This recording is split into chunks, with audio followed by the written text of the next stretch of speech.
मित्रांनो, प्रत्येक वर्षी द्राक्ष पिकामध्ये सगळ्याच शेतकऱ्यांना येणारी कॉमन समस्या आहे ती म्हणजे खोडकीड आणि मेलीबग.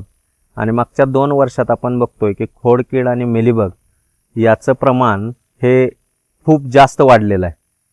आपण यापूर्वी जो मेलीबग खोडकिडीच्या संदर्भात जो व्हिडिओ केला होता याच्यामध्ये स्पष्टपणे सांगितलं होतं की खोडकीड किंवा मेलीबगसाठी जून आणि जुलै महिन्यात येणारी अमावस्या ही खूप महत्त्वाची आहे.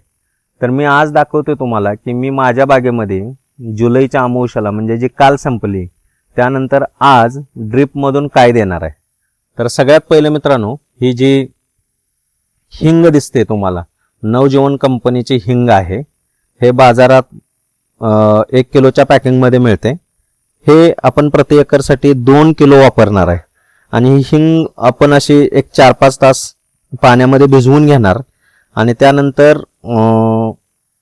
एक फडक्याच्या साह्यानं हे सगळं गाळून घेतलं जाईल. आणि याच्यामध्ये ज्यावेळी आपण सोडणार आहे त्यावेळी हे ऑर्गॅनिक कीटकनाशक जे भारती ग्रीनटेक कंपनीचं उर्वा पेस्टो DX नावाने येते. आता याच्यामध्ये काय आहे हे जर तुम्ही बघितलं, बिवेरिया बिसानिया, वर्टिसलम लेकानी, मेटारायझम ॲनेस्पोली, बॅसिलस थुरिंजियस आणि पेनिसिलम पेनिफोलियम अशा पद्धतीचे जैविक कीटकनाशक असणारं बाजारात भारती ग्रीनटेक कंपनीचं उर्वा पेस्टो DX या नावाने येणारं आणि ICR व डाळिंब संशोधन केंद्र यांनी प्रमाणित केलेलं हे उत्पादन मित्रांनो, हे सगळं जे तुम्हाला प्रोडक्ट दिसत आहेत हे सगळे डेक्स्ट्रॉज फॉर्ममध्ये आहेत. त्यामुळे हे विरघळायला खूप सोपे आहेत आणि याची किंमत सुद्धा खूप कमी आहे. म्हणजे याचा उपयोग जर तुम्ही फवारणी किंवा ड्रिंचिंगच्या माध्यमातून केला तर याचे खूप चांगले परिणाम तुम्हाला तुमच्या द्राक्ष पिकामध्ये मिळू शकतील. फवारणीसाठी वापरताना तुम्ही प्रति एकर 300 लिटर पाण्यासाठी 1 डबा 1200 ग्रामचा आणि ड्रिंचिंगसाठी वापरताना प्रति एकर 1 डबा 1200 ग्रामचा हा जर तुम्ही दिलात तर तुम्हाला तुमच्या द्राक्षामध्ये जी खोडकीड आणि मिलीबग आहे याचा कंट्रोल मिळेल. याचबरोबर तुम्ही याच्यामध्ये उर्वा फंगो DX हे जैविक बुरशीनाशक आहे.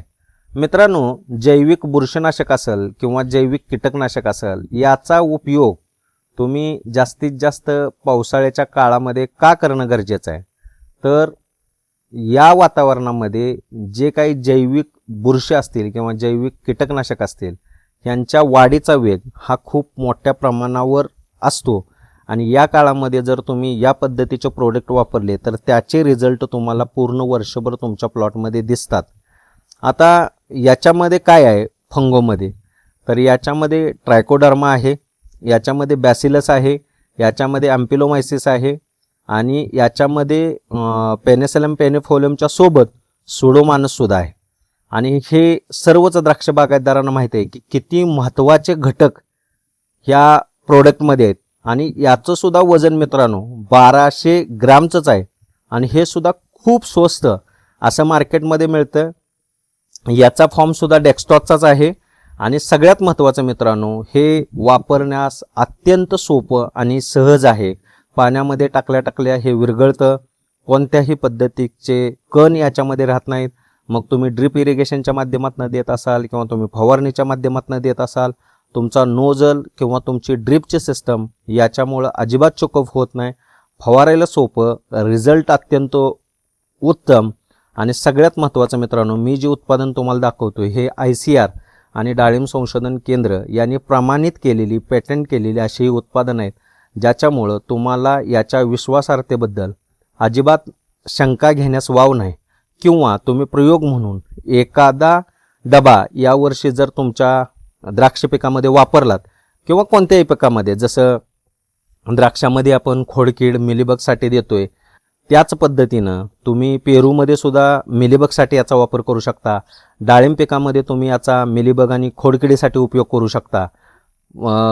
जसं फंगो आणि पेस्टो जर तुम्ही एकत्र केलं तर तुमचं खोडकीड मिलीबग याचबरोबर जमिनीमधून तुमच्या मुळीवर वाढणाऱ्या सर्व प्रकारच्या बुरशीसाठी सुद्धा खूप चांगले परिणाम तुम्हाला याचे मिळतील. म्हणून माझी विनंती आहे की यावर्षी तुम्ही 1 एकरसाठी या पद्धतीचा प्रयोग जर तुम्ही केलात आणि हा केलेला प्रयोग याची तारीख लिहून ठेवा आणि पूर्ण वर्षभरात तुमच्या पिकामध्ये कोणत्या पद्धतीचे तुम्हाला रिझल्ट मिळतात हे बघा. आणि यावर्षी जर तुम्हाला ही पद्धत सोपी आणि कमी खर्चिक वाटली तर पुढच्या वर्षी ही पद्धत तुम्ही तुमच्या सर्व प्लॉटसाठी वापरा. धन्यवाद मित्रांनो.